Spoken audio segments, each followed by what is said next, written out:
वसुदेवसुतं देवं कंसचाणूरमर्दनं देवकी परमानन्दं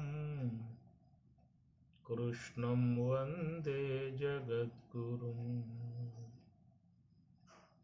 नित्याय निरवध्याय सत्यानन्दचिदात्मने सर्वान्तरात्मने श्रीमद् वेङ्कटेशाय मङ्गलम् श्रीनिवासाय मङ्गलम् सिद्धिविलासाय मङ्गलम् उत्तर गीता 2వ అధ్యాయము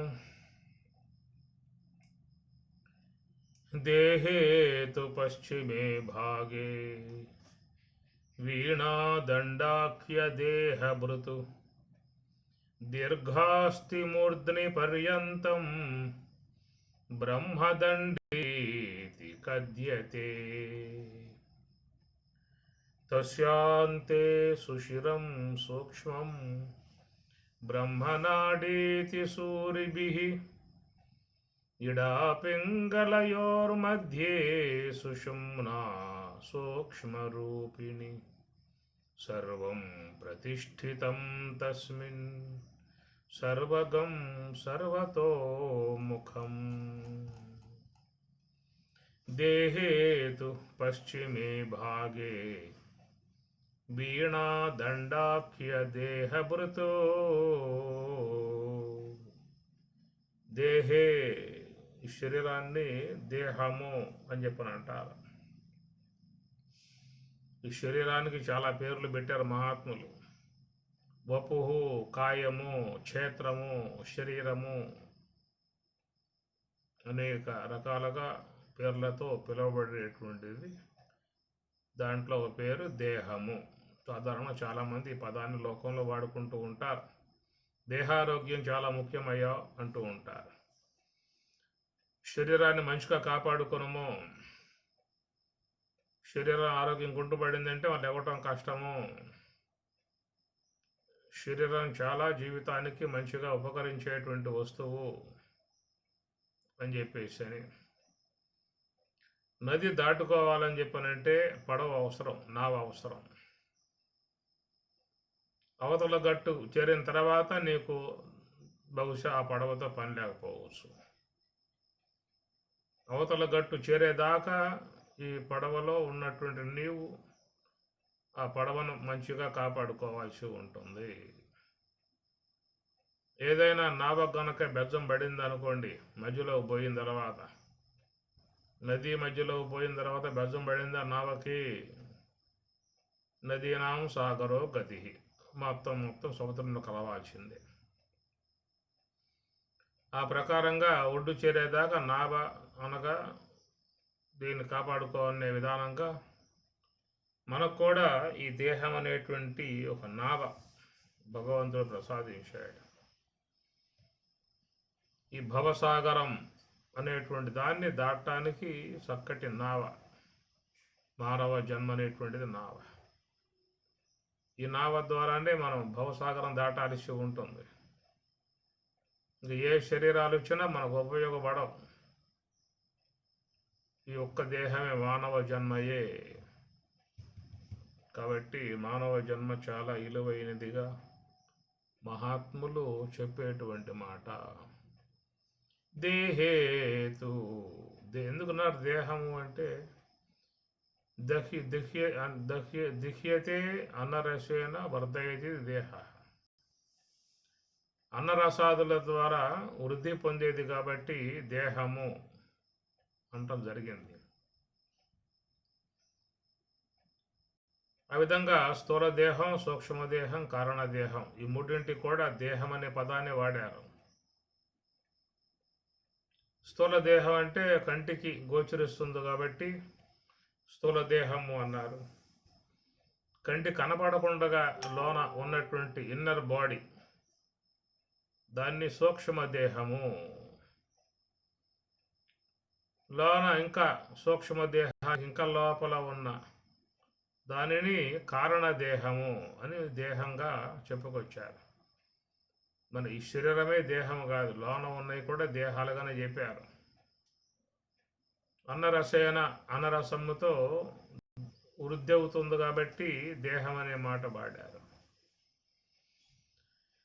ఆ ప్రకారంగా మిగతా రెండు కూడా వాటి వాటి అన్నరసాల చేత వృద్ధి చెందుతూ ఉన్నాయి. సూక్ష్మ దేహానికి ఏమిటాయి ఆహారము అంటే శబ్దాలు. ఈ శబ్దములే ఆహారము. విని విని బాగా పెరిగేది సూక్ష్మదేహము.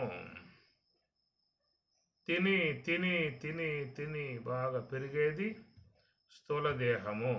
అదనమాట. అందువల్ల స్థూల దేహానికి నోరు ఆపోస్థలం, సూక్ష్మ దేహానికి నోరు ఆకాశ స్థలం, శ్రోత్రస్థలం. శబ్దములనే ఆహారంగా చేసుకుని అది బాగా పెరుగుతుంది. ఇంతెంత బాగా వింటామో అంతంతగా సూక్ష్మదేహం పెరిగే విధానం కాబట్టి దాన్ని కూడా దేహము అని చెప్పనన్నారు. అట్లనే మూడవది కూడా కారణ దేహము అని వాడారు. అది కూడా దేహంగానే చెప్పుకొచ్చారు. అది కూడా పెరుగుతుంది. కారణదేహం కూడా పెరుగుతుంది. అజ్ఞాన విధానముగా అది పెరుగుతుంది. తమస్సు అజ్ఞాన సంబంధముగా కారణదేహం పెరుగుతుంది. సంస్కారముల విధానముగా సూక్ష్మదేహం పెరుగుతుంది. అన్నపానీయాలతో ఈ స్థూల దేహం అనేది ఇది పెరుగుతుంది. అది కాబట్టి లోకంలో మానవులు ఆలోచించుకోవాల్సిన అంశము దేన్ని బాగా పెంచుకోవాలో అనేది ఆలోచించుకోదగిన అంశం. కనుక స్థూల దేహాన్ని ఎంత పెంచుకున్నా రేపు దాన్ని అగ్నికి ఆహుతి చేయాల్సిందే, భూదేవతకి అది అప్పచెప్పాల్సి ఉంటుంది. ఈ సూక్ష్మ దేహం అది కూడా పెరిగేదిగా చెప్పారు కాబట్టి దాన్ని పెంచుకోవటంలో మనకు శ్రేయస్సు ఉంటుంది. స్థూల దేహాన్ని పెంచుకోవటము అనేటువంటిది జీవన విధానంగా అవసరమై ఉన్నది. ఆత్మతత్వ విషయములో సూక్ష్మ దేహాన్ని మనం పెంచుకోవాల్సి ఉంటుంది. ఆ సూక్ష్మ దేహమును పెంచుకోవటం అనే విషయంలో కూడా ఏదైనా తాత్విక విధానముగా జ్ఞానపరంగా పెంచుకుంటే మంచిది. సూక్ష్మదేహాన్ని అజ్ఞానపరంగా వాసనాపరంగా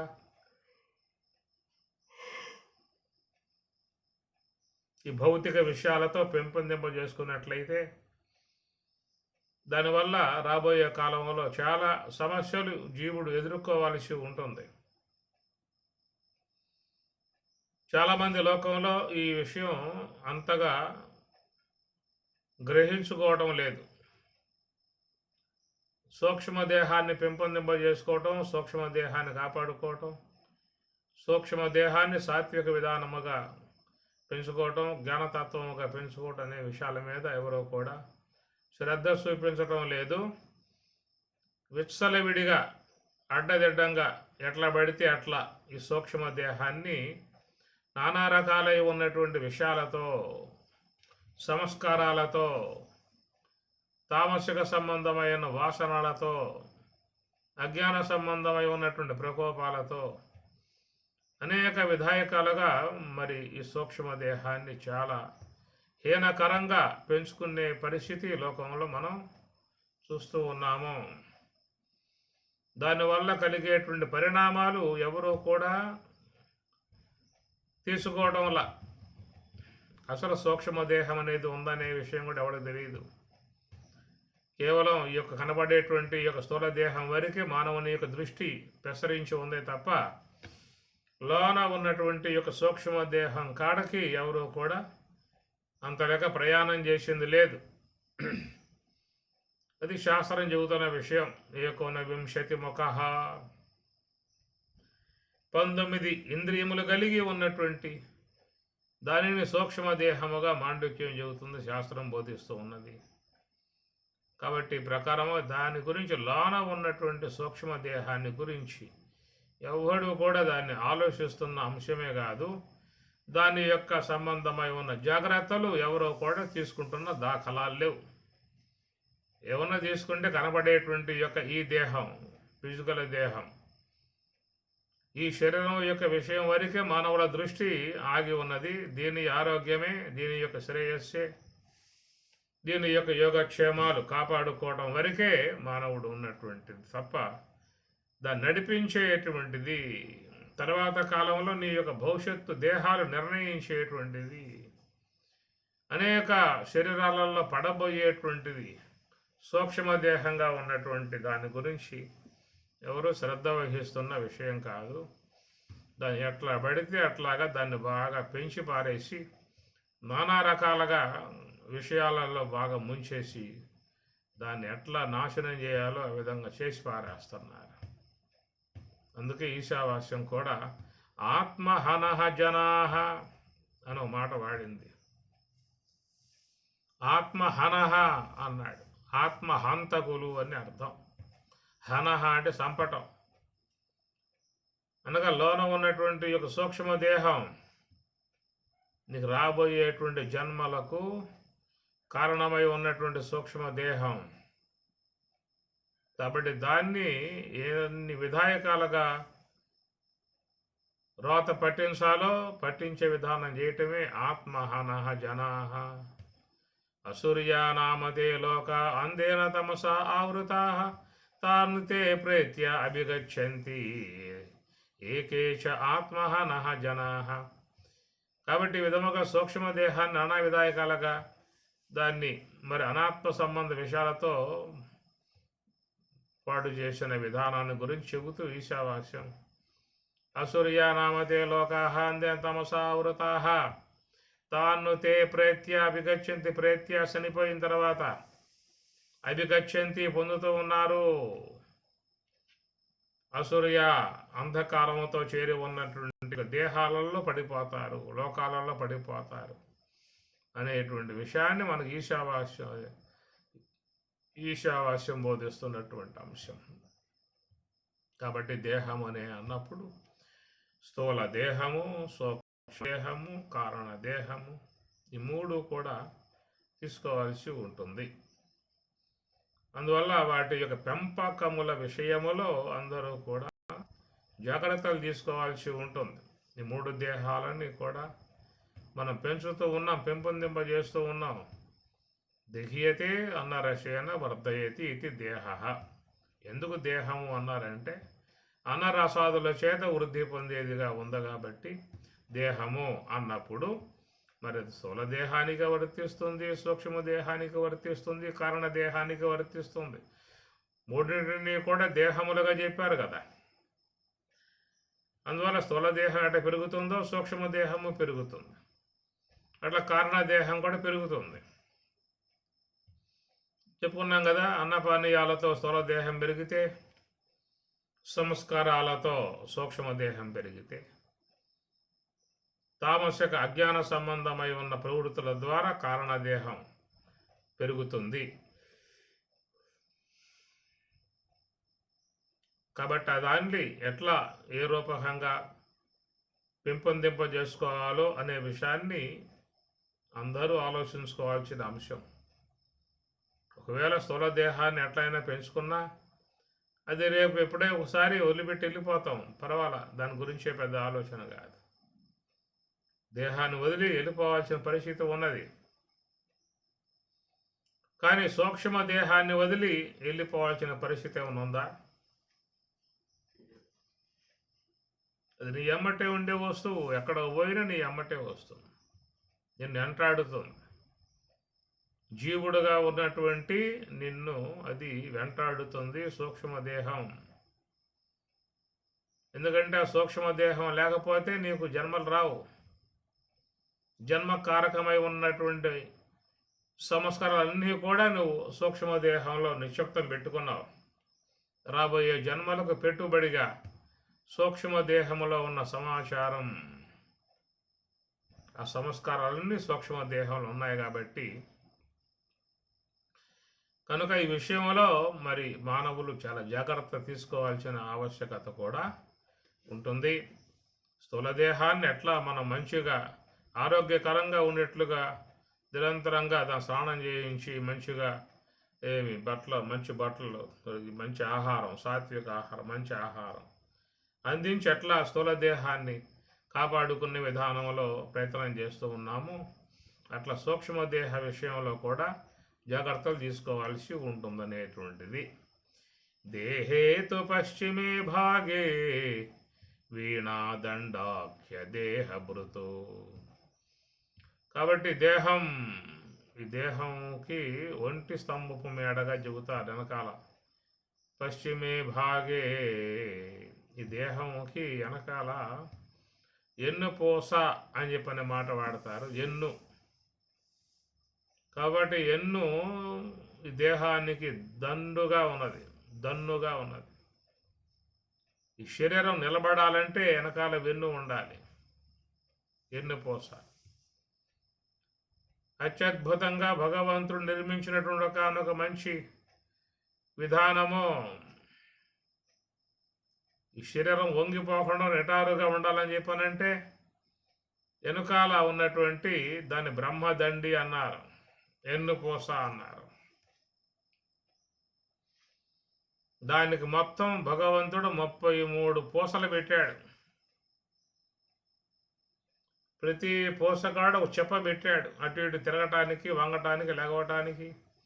ముందుకు వంగిన, వెనకాలకు వంగిన, ఆ పక్క వంగిన, ఈ పక్క వంగిన, గుండ్రంగా తిరిగిన, ఎట్లన్నా చేసుకుని దేహం తిరుగుతుంది. కావాలంటే గుండ్రంగా తిప్పుకోవచ్చు, నడుమే చేయబెట్టి అట్లా గుండ్రంగా తిప్పవచ్చు, రుబ్బుడు పత్రంలాగా. ఎంత అద్భుతంగా ఉందన్నమాట. కాబట్టి ఆ వెనకాల ఉన్నటువంటి దాన్ని బ్రహ్మదండిగా చెప్తారు, దాన్ని ఎన్నుపూస అన్నారు. అది పూసలుగా భగవంతుడు ఎంత విచిత్రముగా తన యొక్క సంకల్ప విధానముగా చేశాడో, ఎంత చక్కని వ్యవహారము. ఆ నడుం గనక సరిగ్గా అది ఎనుపూస లేకపోయిందా అంటే చాలా అవస్థలు పడే పరిస్థితి. వంగిపోతుంది, దేహం వాలిపోతుంది, ఈ తలకాయ కిందకు పోయి ఆనుతుంది. అది ఉంది కాబట్టి నిటారుగా నడుస్తూ ఉన్నాం. దాన్ని ఇక్కడ బ్రహ్మదండీతి వీణాదండాఖ్య దేహభృతో. వీణాదండం లాగా వెనకాల ఉన్నటువంటిది మరి పరమాత్మ ఏర్పాటు చేసినటువంటి విధానము. దాన్ని వీణాదండాఖ్య దేహభృతో. దేహాన్నది ధరించి ఉందన్నమాట. శరీరం బాగా నిలబడి ఉందంటే కారణం వీణాదండాఖ్య, దండముగా చెప్పేటువంటి ఎన్నుపూస. దీర్ఘాస్తి మూర్ధని పర్యంతం. ఎక్కడ దాకా ఉందాయా అని చెప్పిన దీర్ఘ అస్థి, ఎముక దీర్ఘముగా పొడవుగా ఉందన్న. మూర్ధని పర్యంతం, మూర్ధభాగం. మూర్ధం అంటే పైన ఉన్నటువంటి దాన్ని మూర్ధభాగము అని చెప్పి అంటారు. నడినెత్తిన పైన ఉన్నటువంటి ఆ భాగాన్ని మూర్ధభాగము. దాన్నే మరి బ్రహ్మరంధ్రము అని కూడా వాడతారు. మహాత్ములు శివర సమయంలో తపో సంపన్నులుగా ఉన్నటువంటి వారు ఆ శిరస్సు యొక్క పై భాగాన్ని, బ్రహ్మరంధ్రాన్ని భేదించుకుని ఊర్ధ్వ ప్రయాణం చేస్తారని చెప్పేసి అనేది శాస్త్రం. ప్రాణములను వంచి బ్రహ్మరంధ్రము చించి బ్రహ్మమందు కలయు కౌరవేంద్ర అని మనకు భాగవతంలో వస్తుంది. అంఘ్రి మూలాధార చక్రంబు పీడించి నాభితలము చేర్చి నయముతో మెల్లన హృత్సరోజము నిధిక గయబట్టి అట మీదను రమందు హత్తించి తాలు మూలములకు దరిమి నిలిపి మమతతో భ్రూయుగ మధ్యంబునందు జర్చి ఇచ్చలేని యోగి ఎలమి ముహూర్తార్థం ఇంద్రియానుసంగం ఎంతలేక ప్రాణములను వంచి బ్రహ్మరంధ్రము చించి బ్రహ్మమందు కలయు కౌరవేంద్ర అని భాగవతంలో శుక భగవానులు వారు బోధిస్తారు. అది ఊర్ధ్వ ప్రయాణము అని చెప్పని అంటారు. పుణ్యాత్ములుగా ఉన్నటువంటి వారు జ్ఞానేంద్రియ ద్వారాలకు ఉండగా పోతారని చెప్పేసి అని మరణ సమయంలో అంత్యావస్థలో ఎవరైతే పుణ్యదానంగా ఉంటారో ఆ పుణ్యం చేసుకున్నటువంటి వాళ్ళు జ్ఞానేంద్రియ ద్వారాలకు ఉండగా ప్రయాణం చేస్తారు అని. కేవలం దోష కార్యములు చేసి వాళ్ళని పీడించి వీళ్ళని పీడించి హింసించి దూషించి నానా రకాలైన కర్మలు ఆచరించి సూక్ష్మ దేహాన్ని బాగా పాప విధానంగా చేసినటువంటి మరణ సమయంలో కర్మేంద్రియ ద్వారాలకు ఉండగా పోతారట. పాయురేంద్రియం ద్వారా కానీ గుహ్యేంద్రియ ద్వారా ఉండ కానీ ఆ ద్వారము గుండగా పోతారని చెప్పి అన్నారు. జీవితంలో బ్రహ్మ విద్యను అధ్యయనం చేసి జ్ఞాన మార్గంలో ప్రయాణం చేసి యోగము చేసి ధ్యానము చేసి భగవత్ చింతన చేసేటువంటి మహాత్ములు వాళ్ళు పోయేటువంటిది బ్రహ్మరంధ్ర ద్వారము అని చెప్పినంటారు. పురం ఏకాదశ ద్వారం అని మనకి కఠోపనిషత్తులో చెప్పామాట. నవద్వారే పురే దేహే నైవ కురువన్న కారయన్ అని భగవద్గీత చెప్పిన మాట. నవద్వారములు అని భగవద్గీత. ప్రజెంట్లో ఇవి మనకి తెరవబడి ఉన్నాయి కాబట్టి ఆ ద్వారాల కొండగా వస్తూ ఉన్నాం, పోతూ ఉన్నాం. అందరం కూడా ఆ ద్వారాల కొండగానే పోవలసి ఉంటుంది. నవద్వారాని సంయమ్య. కాబట్టి నవద్వారాల కొండగానే అందరూ బయటికి పోయే ప్రయత్నం చేస్తూ ఉన్నారు. ఈ ద్వారాలు కనుక మూతపడ్డాయంటే బయటికి పోయే అవకాశాలు లేవేట. నేత్రం ద్వారా బయటకు పోతే దృశ్యాలు చూస్తావు, శ్రోత్రం ద్వారా బయటకు పోతే శబ్దాలు వింటావు, ఘ్రాణం ద్వారా బయటకు పోతే గంధాలు ఆగ్రహిస్తావు, జిహ్వ ద్వారా బయటకు పోతే రసాలని ఆస్వాదిస్తావు. ఇట్లాగా ఉన్నటువంటి మొత్తం 9 ద్వారాలుగా చెప్పేటువంటి మాట. ఇది కఠోపనిషత్తు 9 కాదయా ఇంకా 2 ఉన్నాయి అని చెప్పి కలుసుబాటు చేసి కనుక ఏకాదశ ద్వారం పురం ఏకాదశ ద్వారం. ఈ పురం ఏకాదశ ద్వారం 11 ద్వారాలు ఉన్నాయి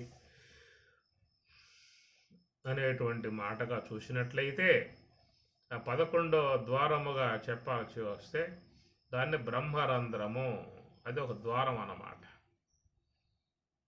కాబట్టి ఆ ద్వారం ప్రస్తుతం ముయ్యబడి ఉన్నది. ఒక మహాత్ములు మాత్రమే ఆ ద్వారము గుండగా ప్రయాణం చేస్తారు అని చెప్పని. భారతంలో ఒక అంశం వస్తుంది, అశ్వత్థామ అతహ అని చెప్పనే మాట. దాని ధర్మరాజు ఆ పదాన్ని వాడతాడు. అశ్వత్థామ చనిపోలేదు, ఉన్నాడు. ఉన్నా కానీ మరి కొన్ని ఆపద్ధర్మంగా ఉంటాయి. వారి జాక్షులందు వైవాహికములందు ప్రాణవిత్తమాన భంగమందు చకిత గోకులాగ్ర జన్మ అష్టమునందు బొంకవచ్చు అదిప పందడగము. బొంకవచ్చు, బొంకటం అంటే అబద్ధాలు ఆడవచ్చు.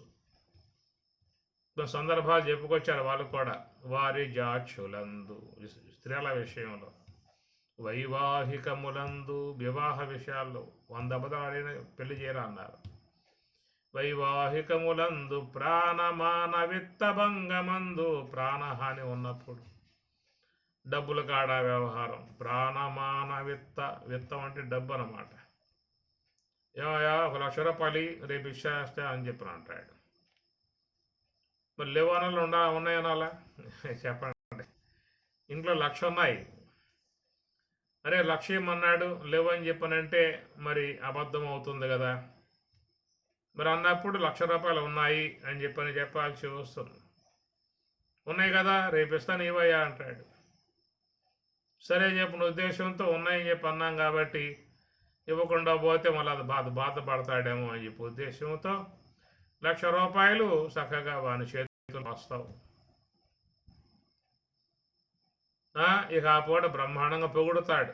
నువ్వు అంతటి వాడివి, ఇంతటి దాన కర్ణుడు వంటి వాడివి, గొప్పవాడి కాదు అనే విధంగా పొగుడుతాడు. ఇక తర్వాత అక్కడి నుంచి ఉంటుంది వ్యవహారం. ఇక నెల రోజులు అయిపోతుంది. ఏమిరో 1,00,000 ఇచ్చే కదరా, ఎప్పుడు ఇస్తారా అంటాడు. ఇదిగో ఇప్పుడే నీకు తెచ్చిస్తాను, ఊరికి కంగారవాడు మాక అంట. అట్లా అన్నమాట. నెల రోజులు గడిచిపోతుంది. మళ్ళా వాడు పత్తా ఉండడు. ఐపీ పెట్టి పారేస్తారు కొంతమంది. లక్షలు కోట్లు బాగా అప్పులు పెట్టేసి కోర్టులో ఐపీ పెట్టి పారేస్తారు. దానికి కోర్టు కూడా వానికి భద్రత కలిగిస్తుంది, అభయం ఇస్తుంది అన్నమాట. ఎప్పుడైతే కోర్టు ఆ ప్రకారంగా ఐపీ విధానంగా ఇచ్చిందో ఆయన ఎవరు అనటానికి వీల్లేదు, తిట్టడానికి వీల్లేదు, కొట్టడానికి వీల్లేదు, ఏం చేయడానికి వీల్లేదు. ఇట్లా ఉంటే లోకంలో వ్యవహారాలన్నీ కూడా. అందుచేత డబ్బు అనేది అట్లాగా చేయి జారిపోయిందా అంటే దాన్ని తెచ్చుకోవటం చాలా కష్టంతో చేరి ఉన్న విషయం. కాబట్టి ఈ డబ్బు విషయంలో మీరు ఏదన్నా అవసరం పడితే అబద్ధాన్ని ఆడండాయా అన్నాడు శుక్రాచార్యుల వారు. ప్రాణమానహిత ప్రాణమానము ప్రాణమానవిత్త భంగమందు చకిత గోకుల అగ్రజన్మ నందు బంకవచ్చు అని ఒక పద్యం ఉందండి, బంకవచ్చు అని. అట్లా ప్రాణాపాయ సమయం ఉండటం కారణంగా ధర్మరాజుల వారు కూడా అశ్వత్థామ అతహ అని అబద్ధం ఆడాల్సి వచ్చింది. ఈ ప్రకారంగా మరి లోకంలో కొన్ని సందర్భాలు అనేటువంటి ఉంటాయి అని చెప్పి అన్నారు. చెప్పారు కదా అని చెప్పి ఉద్దేశంతో బుద్ధస్తమానం అబద్ధాలు ఆడే విధానం పెట్టుకో చెప్పారు, మహాత్ములు చెప్పారు కదా, సంధించారు కదా అని చెప్పని చిన్న సూది మనం సంధిస్తే దెబ్బలం సంధి చేస్తావా? ఏదైనా ఆపద్ధర్మాలు వచ్చినప్పుడు వాడుకోమన్నారేగా అని చెప్పని బుద్ధస్తమానం పెట్టుకోవటమేనా? శాస్త్రంలో ఉందా అబద్ధం ఆడమని చెప్పేసి అని చెప్పని బుద్ధస్తమానం అబద్ధాలు ఆడుకుంటాయన్నా. అట్లా కొన్ని సందర్భాలలో ఉంటాయి అన్నమాట. ఈ ప్రకారంగా మరి మన ఈ దేహం అనబడేటువంటి దానిని నిరంతరంగా కాపాడే విధానముగా ఉన్నటువంటి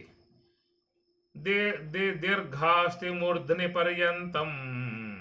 కాబట్టి మూర్ధని అని చెప్పని అనేది నడినెత్తిన ఉన్నటువంటి దాన్ని బ్రహ్మరంధ్రం అంటారు. ఆ బ్రహ్మరంధ్రం అనే విధానములో దాన్ని ఏకాదశ ద్వారములలో ఒకటిగా చెప్పామాట. అది ముయ్యబడి ఉన్నది. ఆ ద్వారం అనేది ఎవరంటే మహాత్ములు ఆటుకుండా పోతారు. ఇట్లా ధర్మరాజు అశ్వత్థామ అతహ అని చెప్పి అనగానే ఆ వార్త విన్నటువంటి ద్రోణాచార్యుల వారు నా కుమారుడు చనిపోయాడా అనేటువంటి మహా దుఃఖాన్ని పొందినటువంటి వాడై, నా కుమారుడు పోయిన తర్వాత ఇంకా నేను ఉండి ఏమి చేయాలి అని చెప్పేసి ఆయన ఆ రథం మీదే కూర్చుని పద్మాసన శీనుడై ప్రాణవాయువులు బంధించి అంతర్ముఖముగా ప్రయాణం చేసి బ్రహ్మరంధ్రాన్ని భేదించుకుని అట్లా ఊర్ధ్వగామిగా వెళ్ళిపోయే అంశం మీకు భారతంలో వస్తుంది. కురుక్షేత్ర సంగ్రామమునందు ఈ విషయం అక్కడ వస్తుంది. ఆ తర్వాత దుష్టద్యుమ్నుడు ఆ శిరస్సును ఖండిస్తాడు. ఆ తర్వాత విషయము అట్లా బ్రహ్మరంధ్రం కొండగా మహాత్ములు దాన్ని భేదించుకుని ఊర్ధ్వ ప్రయాణం చేసి బ్రహ్మలోకాన్ని చేరుకుంటారని చెప్పని మనకు చెప్పుకొచ్చేటువంటి యొక్క అంశాలు ఎక్కడ. అయితే బ్రహ్మరంధ్రము మూర్ధని బ్రహ్మరంధ్రం అనేటువంటి దానికి మనకు ఇంకా కొంచెం లోతుగా చెప్పే అంశం ఏంటంటే, ఏ యొక్క శ్వాస అనేది లోపల నుంచి పుట్టి బయటికి వస్తూ ఉన్నదో ఆ శ్వాస పుట్టేటువంటి యొక్క ఆ స్థలమే సుషుమ్నా ద్వారమని, అదే బ్రహ్మరంధ్రముగా కూడా చెప్పేటువంటి విషయం ఒకటి ఉన్నది. సరే, ఏది ఏమైనా సాధకులుగా ఉన్నటువంటి వారికి మాత్రమే అవగాహన అనుభవానికి వచ్చే అంశాలే తప్ప ఇవి కేవలం చెప్పుకున్నంత మాత్రంతో అనుభవానికి వచ్చే అంశాలు కావు. తెలుస్తాయి, ఓహో ఎట్లా ఉన్నాయా అన్న విషయం ఒక అవగాహన తెచ్చుకోవడం వరకే తప్ప వాటి యొక్క స్వరూప విధానముగా దర్శించుకోవాలని చెప్పినట్లయితే మరి ఆ ప్రయాణం, ఆ మార్గంలో ప్రయాణం చేయగలిగేటువంటి వారికి మాత్రమే అవి అనుభవానికి వచ్చేటువంటి అంశము. మూర్ధని అనే దీర్ఘాస్తి మూర్ధని పర్యంతం అనగా నడినెత్తిన ఉన్నటువంటి మూర్ధభాగము అని. అదే ప్రకారంగా రుటురషాణ మూర్ధ, రుటురషాణ మూర్ధ, రారా టాటా డాడాణ రాష, నాలుక నొక్కేటువంటి స్థలాన్ని మూర్ధభాగం అని కూడా చెప్పడం జరుగుతూ ఉన్నది. దీర్ఘాస్తి మూర్ధని పర్యంతం బ్రహ్మదండీతి కథ్యతే, దాన్ని బ్రహ్మదండి అని పేరు పెట్టారు. చాలా గొప్పగా ఉండేటువంటిది, సర్వమానవులకు ఎంతగానో ఉపకరించేటువంటి యొక్క అంశము. అసలు ఆ వెనకాల ఉన్నపోస కనుక ఉంగిపోయిందా అంటే అంత అవస్థ పడతారు. ఒకవేళ దాంట్లో ఉన్న చెప్పలు పక్కకు పోయాయి అంటే వాళ్ళ సర్దుబాటు కావడం చాలా కష్టం. చాలామంది లోకంలో ఎన్నుపోసతో బాధపడేటువంటి తనేటియా ఆ ఎన్నుపోస బాధతో బాధపడే లోకంలో చాలామంది ఉన్నారు. అందువల్ల ఎన్నుని ఎక్కువగా కాపాడుకోవాల్సి ఉంటుంది. వంగి కూర్చోమాకండి అని చెప్పని అంటారు, నిటారుగా కూర్చోమని చెప్పని అంటారు. ఎన్నుపోస నిటారుగా ఉండాలి. అది కేవలం వంగిపోయే విధానం చేసినట్లయితే లోన ఉన్నటువంటి ఆ భాగాలు అరిగిపోయి దానివల్ల అనేక బాధలు, దుఃఖాలు కలిగే అవకాశం ఉంటుంది. భగవంతుడు ఎంతో మంచిగా చెడు చేసి ఇచ్చినటువంటి ఒకనొక భాగం. ఒంటి స్తంభపు మేడ అన్నారు భారతంలో. ఒంటి స్తంభపు మేడ, పరీక్షణ మహారాజు తక్షకుని యొక్క భయముతో ఒంటి స్తంభం మేడ కట్టుకున్నాడట. అట్లాగా ప్రతి ఒక్కరికి కూడా ఒంటి స్తంభపు మేడ, ఎన్నుపోసగా ఉన్నటువంటి యొక్క భాగమే ఒంటి స్తంభము. దాని మీద ఉన్నటువంటి శిరస్సు ఒంటి స్తంభం మేడ అన్న. ఈ ప్రకారముగా దేహేతు పశ్చిమే భాగే వీణాదండాఖ్య దేహభృతు దీర్ఘాస్తి మూర్ధని పర్యంతం బ్రహ్మదండీతి కథ్యతే. ఈ మూర్ధని అనే పదం భగవద్గీతలో స్వామి చెప్పుకొస్తారు. సర్వద్వారాని సంయమ్య మనోహృది నిరుధ్యశ మూర్ధనయాదాయాత్మనః ప్రాణః ఆశ్రితో యోగధారణ అని అంటారు. సర్వద్వారాని సంయమ్య, యోగులు మరి సుషుమ్నా ద్వారముగా చెప్పేటువంటి మోక్షద్వారములో పోవాలంటే ఈ ప్రకృతి వైపుకు తీసుకుపోయేటువంటి ఉన్నటువంటి ద్వారాలని మూసివేయి అని పరమాత్మ అంటూ ఉన్నాడు. సర్వద్వారాని సంయమ్య, అన్ని ద్వారాలని సంయమనం చేయి అంటే ఆ ద్వారాల కొండగా పోయే ప్రయత్నం చేయమాక అని అర్థం.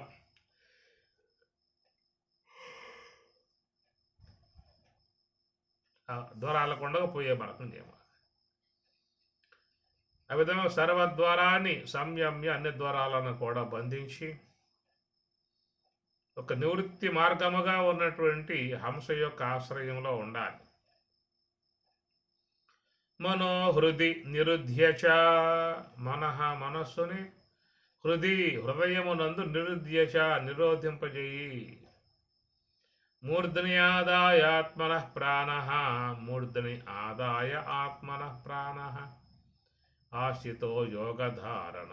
కాబట్టి మూర్ధని, మూర్ధము, మూర్ధ భాగము అనేదిగా చెప్పేటువంటి అంశాలు ఎన్ని కూడా ధ్యానములో ఉన్నటువంటి వారు గోచరించేటువంటివే తప్ప మనం కేవలం చెప్పుకోవడం అనేటువంటి విషయం ఒక అవగాహన వస్తుందే తప్ప దాని సంబంధమై ఉన్నటువంటి పూర్తి అవగాహన మరి ఆ ధ్యానములో, నివృత్తి మార్గములో ఆ దివ్యానుభవాన్ని పొందినటువంటి వారికి మాత్రమే గోచరించే అవకాశం ఏర్పడుతుంది. దీర్ఘాస్తి మూర్ధని పర్యంతం బ్రహ్మదండి ఇది కథ్యతే, దాన్ని బ్రహ్మదండి అని పేరు పెట్టారు. బ్రహ్మదండి వెనకాల ఉన్నటువంటి దానికి బ్రహ్మదండి అన్నారు. తస్యాంతే సుశిరం సూక్ష్మం బ్రహ్మనాడీతి సూరిభిః. దాన్ని బ్రహ్మనాడి అని చెప్పారు అంటారట. బ్రహ్మనాడి ఇది అన్నారు. అది సుశిరం సూక్ష్మం. తస్య అంతే సుశిరం సూక్ష్మం. దాని భాగములో, దాని అంతరాళములలో చాలా సూక్ష్మముగా ఉన్నటువంటి ద్వారం ఒకటి ఉందన్నమాట. సుశిరం సూక్ష్మం.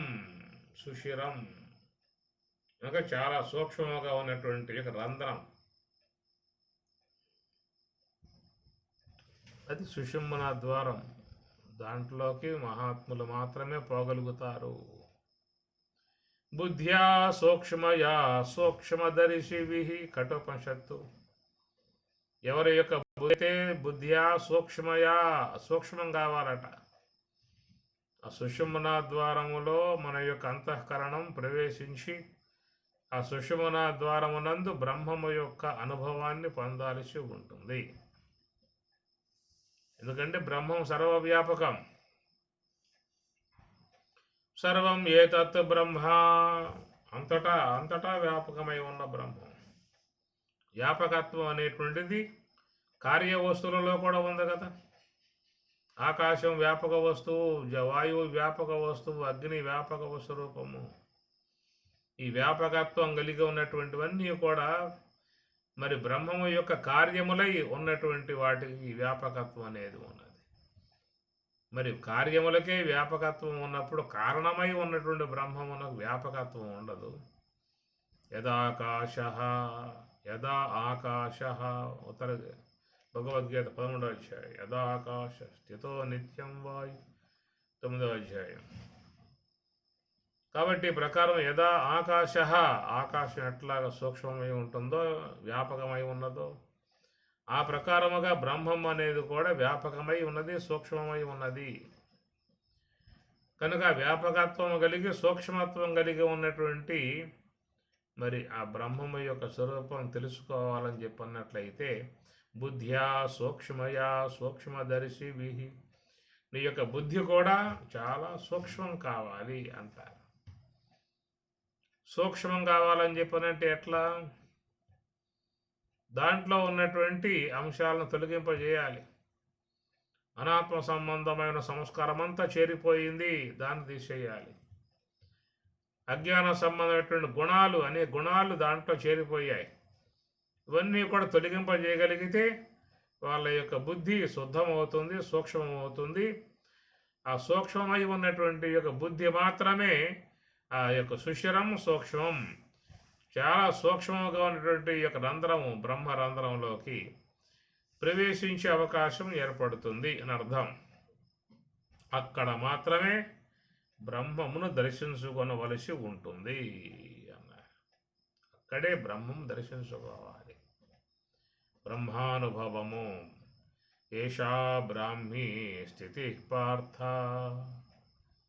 అని చెప్పినట్లుగా మరి అలాంటి ఆ బ్రాహ్మీ అనుభవం, బ్రహ్మానుభవం, బ్రహ్మానంద స్థితి అనేది రావాలని చెప్పనంటే అంతటా వ్యాపకమై బ్రహ్మం ఉన్నా కానీ అంటే ఆ బ్రహ్మము యొక్క దర్శనం అనేది మీకు ఆ బ్రహ్మ రంధ్రముగా చెప్పేటువంటి సుషుమ్న ద్వారముగా చెప్పేటువంటి దాని మాత్రమే బ్రహ్మమును దర్శించుకోవలసి ఉంటుంది, బ్రహ్మమును పొందవలసి ఉంటుంది.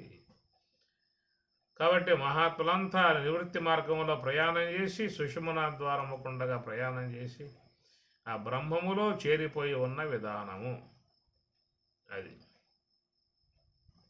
కాబట్టి ఆ ప్రకారంగా దానికి ఒక సూక్ష్మత్వాన్ని ప్రసాదించారు. దాన్ని దర్శించుకోవాలని చెప్పి మాత్రం తప్పనిసరిగా నివృత్తి మార్గాన్ని అవలంబించాల్సి ఉంటుంది. తస్యాంతే సుశిరం సూక్ష్మం బ్రహ్మనాడీతి సూరిభిః. దాన్ని బ్రహ్మనాడి అన్నారు. ఇడానాడి, పింగళా నాడి అన్నట్లుగా సుషుమ్నా నాడి అనేటువంటిది అది కేవలం ఉన్నటువంటి యొక్క భాగం ఎక్కడ అని చెప్పనే మాటకి ఇడాపింగళయోర్मध्ये సుషుమ్నా సూక్ష్మరూపిణి సర్వం ప్రతిష్ఠితం తస్మిన్ సర్వగం సర్వతోముఖం. ఇడాపింగళయో మధ్యే, అది ఇక్కడ సుషుమ్న అనేటువంటిది ఎక్కడ ఉందనే మాట చూసినట్లయితే మన యొక్క ఉచ్ఛ్వాస నిశ్వాసలు అనేటువంటి ఏవైతే ఉన్నాయో అవి ఎడాపింగళ అంటారు. ఎడాపింగళ అనేటువంటి వాటికి శతనాడులు జోడై ఉంటాయి. ఆ శతనాడులలో 100 నాడులలో ఒక్కొక్క నాడికి మళ్ళీ వేలు వేలు వేలు వేలు నాడులు జతై ఉంటాయి అన్నమాట. కనుక శరీరంలో ఎన్ని నరములు, ఎన్ని నాడీ మండలాలు ఉన్నాయో కూడా మహాత్ములు ఏదో చెప్పారు లెక్కబెట్టి, కానీ అది సాధ్యం కాదు, సాధ్యమయ్యే పని కాదు. ఎంతో సూక్ష్మముగా ఉన్నటువంటివి మనం చూస్తాం. మన కంటిలో ఉన్నటువంటివి చాలా సూక్ష్మముగా ఉన్నటువంటి నాడులు.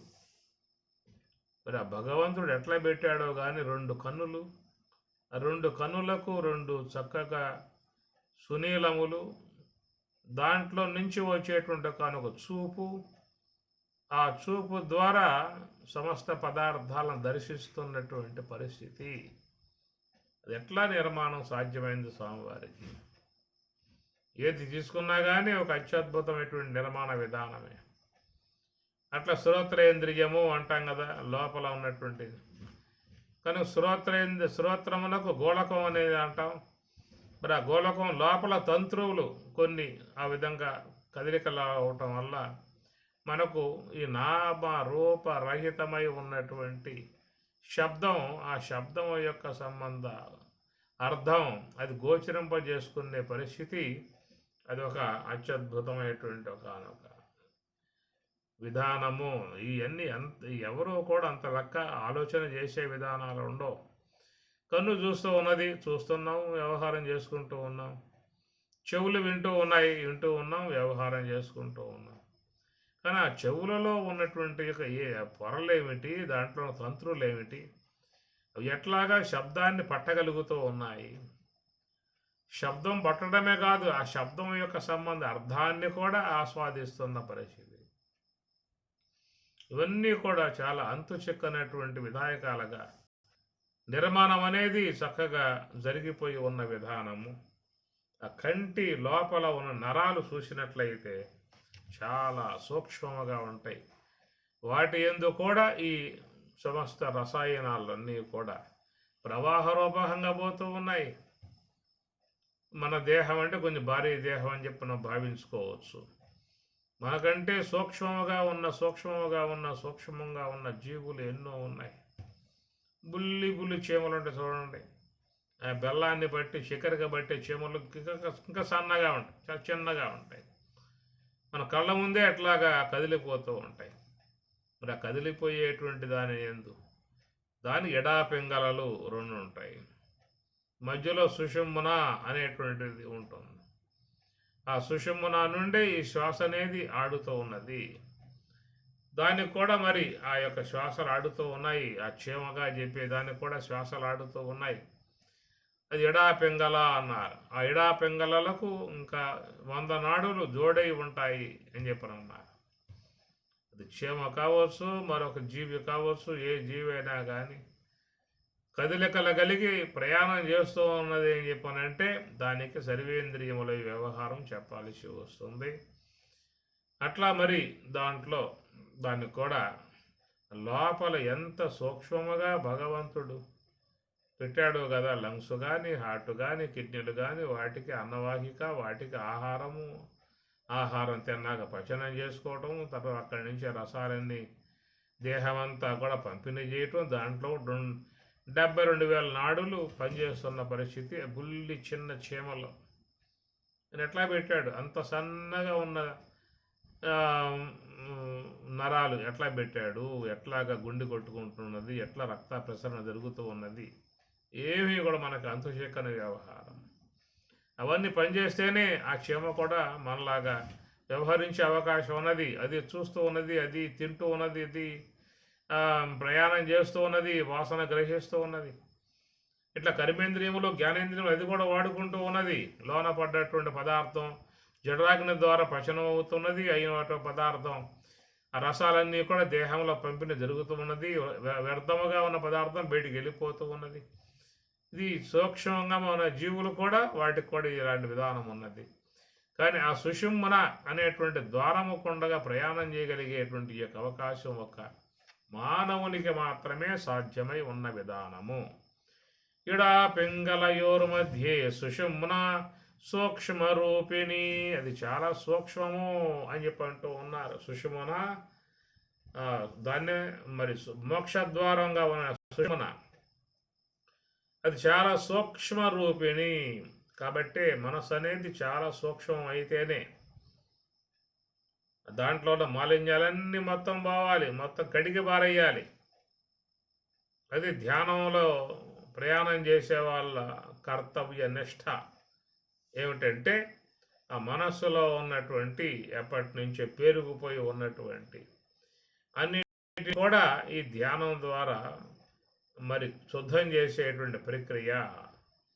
ధ్యానం ఎందుకు చేస్తాము అని చెప్పనంటే మన యొక్క మనస్సుని చక్కగా పెట్టుకోవడానికి, సూక్ష్మదేహము కూడా సంస్కరింపబడటానికి, సూక్ష్మదేహము యొక్క విధానము నుంచే మానవులు చక్కటి మరి అనుగ్రహ విధానముగా ప్రయాణం చేసే విధానం ఉంటుంది. కాబట్టి అట్టి ఆ సూక్ష్మదేహాన్ని నీవు సూక్ష్మంగా చేస్తే తప్ప అది మోక్షద్వారం వైపుకు పోయే అవకాశం ఉండదు. ఎందుకంటే ఇక్కడ సుషుమ్న సూక్ష్మ రూపిణి, చాలా సూక్ష్మముగా, ఎవరు ఎంత సూక్ష్మముగా ఉందో అదంతా కూడా అవగాహన కావాలంటే నువ్వు మరి చక్కగా ధ్యాన మార్గం, నివృత్తి మార్గములో ప్రయాణం చేయాల్సి ఉంటుంది. అదంతా కూడా మోక్షానికి సంబంధించినటువంటి యొక్క అంశాలు ఇవన్నీ కూడా సుషుమ్న సూక్ష్మ రూపిణి. అందువల్ల మహాత్ముల మనస్సుని ఎప్పుడూ కూడా తన యొక్క అబ్జర్వేషన్లో పెట్టుకుంటారు, గమనికలో పెట్టుకుంటారు. ఎలాంటి అనాత్మ సంబంధమై ఉన్నటువంటి యొక్క మార్గాల్లో పడిపోకుండా దాన్ని కాపాడుకునే ప్రయత్నం చేస్తూ ఉంటారు. నిరంతరముగా మరి ధ్యానం చేసేవాళ్ళు ఉన్నారు, నిరంతరంగా జపం చేసేవాళ్ళు ఉన్నారు. ఈ రెండు కూడా ఉపకరించేటువంటి యొక్క అంశాలే. జపము ద్వారా మనసులో ఉన్న కల్మషాలు తొలగిపోతాయి. ధ్యానము ద్వారా మనసు అనేదే లేకుండా పూర్తిగా లయమైపోతుంది. ధ్యానములో పరమాత్మలో బ్రహ్మములో చేరిపోతుంది. కనుక జపం మనస్సును శుద్ధం చేస్తుంది, ధ్యానం మనస్సును పూర్తిగా బ్రహ్మములో విలీనం చేస్తుంది. అందువల్ల ఈ రెండు కూడా సాధకులకు అవసరమై ఉన్నది. జపము ద్వారా సూక్ష్మదేహాన్ని కడుక్కోవటం అవుతుంది. ఆ కడగబడ్డటువంటి యొక్క సూక్ష్మదేహముకు మనస్సు మరి ఆ బ్రహ్మములో చేరిపోవటానికి చక్కటి అవకాశం ఏర్పడుతుంది. కల్మషములతో చేరి ఉన్నటువంటి మనస్సు భగవన్మందిరంలోకి పోయే అవకాశాలు ఉండవు. ఆ కల్మషములన్నీ కూడా ధ్యానం ద్వారా కడుక్కోగలిగితే అట్టి వానికి మాత్రమే ఈ సుషుమ్న ద్వారముకుండగా భగవత్ సన్నిధికి చేరే అవకాశం అనేటువంటిది ఉంటుంది. అందువల్ల సుషుమ్న అనబడేది ఏంటంటే భగవత్ సన్నిధికి పోయేటువంటి యొక్క మార్గము.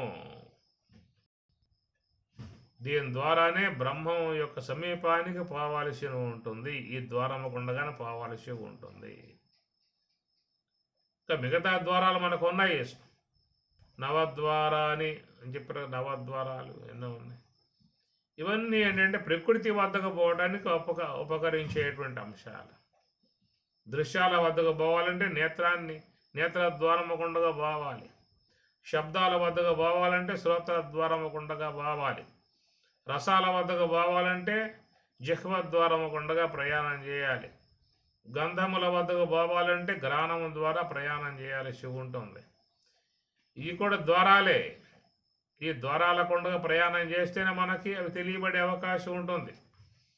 రెండు కన్నుల ద్వారాలు మూసేయండి, దృశ్యాన్ని చూడడం కనబడుతుందేమో, కనబడే అవకాశం లేదు. అట్లా చెవులు రెండు ద్వారాలు మూసేసామంటే మీకు బయట ఉండే శబ్దాలు గోచరించే అవకాశం లేదు. ఈ ప్రకారం మిగతాయి కూడా ఏ ద్వారాన్ని మనం మూసివేసినా తత్సంబంధమై ఉన్న విషయం గోచరించే అవకాశం లేదు. కాబట్టి ఆల్రెడీ అందరూ కూడా ద్వారములో కొండగా ప్రయాణం చేస్తున్నటువంటి వారే. ఏమి ఏదో ఒక ద్వారము కొండగా ప్రయాణం చేసి వ్యవహారం చేసుకుంటూ ఉన్నా. శ్రోత్రేంద్రియ ద్వారము కొండగా వచ్చి వ్యవహారం చేసుకుంటూ ఉన్నాం, నేత్రేంద్రియ ద్వారము వచ్చి వ్యవహారం చేసుకుంటూ ఉన్నాం. కనుక ఇవన్నీ కూడా ద్వారాలే. అందరూ కూడా ద్వారము లేకుండా ప్రయాణం చేస్తున్న విధానం. ఇంకా లోపల ఉన్న ద్వారాలు అనేకము ఉన్నటువంటివిగా చెప్పేటువంటి మాట.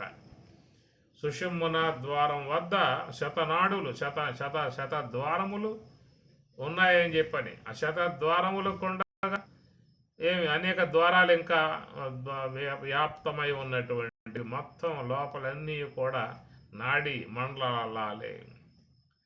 అవన్నిటి యొక్క విధానముగా చూసినప్పుడు ప్రధానముగా ఉన్న నాడులు ఇడా నాడి, పింగళ నాడిగా చెప్పేది. దాంట్లో సుషుమ్న అనేటువంటి ప్రధానమై ఉన్నటువంటి యొక్క నాడి, దాని ద్వారా ప్రయాణం చేసినటువంటి వాడే మరి బ్రహ్మానుభవాన్ని పొందేందుకు అవకాశం ఉంటుంది, ఆత్మను చేరుకోవటానికి అవకాశం ఉంటుంది. ఇంకా మరొక మార్గం అనేది లేదు. మనం ఏ యొక్క జీవితంలో ఆనందాన్ని అపేక్షించి ఉన్నామో, సుఖాన్ని అపేక్షించి ఉన్నామో, ప్రశాంతతను అపేక్షించి ఉన్నామో, అవి మనకు లభ్యం కావాలని చెప్పానంటే వాళ్ళందరూ కూడా సుషుమ్న ద్వారం దగ్గర నిలబడాల్సిందే. సుషుమ్న ద్వారా ప్రవేశం చేసి లోన ఉన్నటువంటి యొక్క స్వామివారిని దర్శించుకొని వాళ్ళు ఆనందిస్తూ ఉన్నారు. నిత్యానంద స్వరూపులై ఉన్నారు, పరమానంద స్వరూపులై ఉన్నారు, బ్రహ్మానంద స్వరూపులై ఉన్నారు. అందువల్ల ఇదొక చక్కటి ద్వారం, సుషుమ్న ద్వారం. దాని గుండా ప్రయాణం చేయాల్సి ఉంటుంది. కనుక లోకంలో అందరూ కూడా ఈ ద్వారముల కొండగా ప్రయాణం చేస్తున్నటువంటి పరిస్థితే. వ్యవహారంలోకి పోవాలంటే ద్వారాల గుండా ప్రయాణం చేయాల్సిందే. ఇవి కేవలం బాహ్య సంబంధమై ఉన్న వస్తు సముదాయాన్ని పొందింపజేసుకోవడానికి ఉన్నటువంటి ఈ ద్వారములైతే, పారమార్థికమై ఉన్నటువంటి స్వరూపం బ్రహ్మం, ఏమి సచ్చిదానందమై ఉన్నటువంటి స్వరూపం, నిత్య స్వరూపమై ఉన్నటువంటి బ్రహ్మము, సర్వ మానవుల చేత కోరబడేటువంటిది బ్రహ్మము, కేవలం ఆనందమే స్వరూపముగా చేరి ఉన్నటువంటి బ్రహ్మము. అట్టి ఆ బ్రహ్మమును చేరుకోవటానికి ఉన్నదే అది సుషుమ్న అన్నారు. ఆ ఒక్క ద్వారము కొండగానే మహాత్ములంతా కూడా ప్రయాణం చేసి ఉన్నారు. మనం లోకంలో ఎవరైతే మహాత్ములుగా భావించుకుంటూ ఉన్నామో వాళ్ళందరూ కూడా ఏం చేశారయ్యా అంటే వాళ్ళు సుషుమ్న ద్వారము కొండగా ప్రయాణం చేశారు. ఇడా పింగళయోర్ మధ్యే సుషుమ్న సూక్ష్మ రూపిణి. మరి ఆ ఒక్క ద్వారము కొండగానే మనం ప్రయాణం చేసి బ్రహ్మమును పొందాలే తప్ప మిగతా ద్వారముల కొండగా ప్రయాణం చేసి ఆ బ్రహ్మమును గుర్తించే అవకాశం లేదు.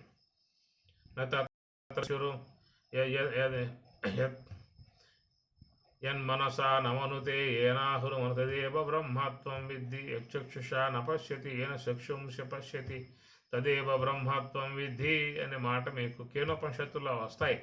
నేత్రద్వారము గుండగా పోయిన వాడు పొందే అవకాశం లేదు, శ్రోత్రద్వారము గుండగా పోయేవాళ్ళు పొందే అవకాశం లేదు.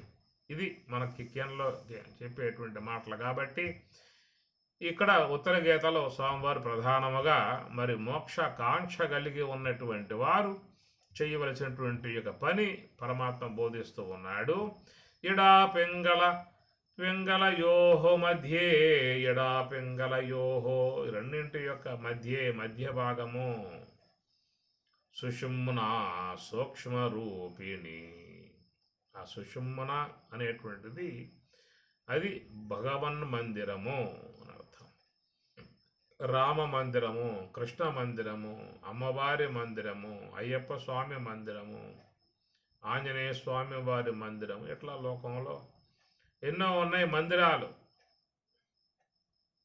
అవి కేవలం పురాణ పురుషులు. శ్రీ మహావిష్ణువుకి నామరూపాలు ఉన్నాయి, పరమశివునికి నామరూపాలు ఉన్నాయి, అయ్యప్ప స్వామికి నామరూపాలు ఉన్నాయి, అమ్మవారికి నామరూపాలు ఉన్నాయి. ఒక బ్రహ్మమునకు మాత్రమే రూపరహితమై ఉన్నది.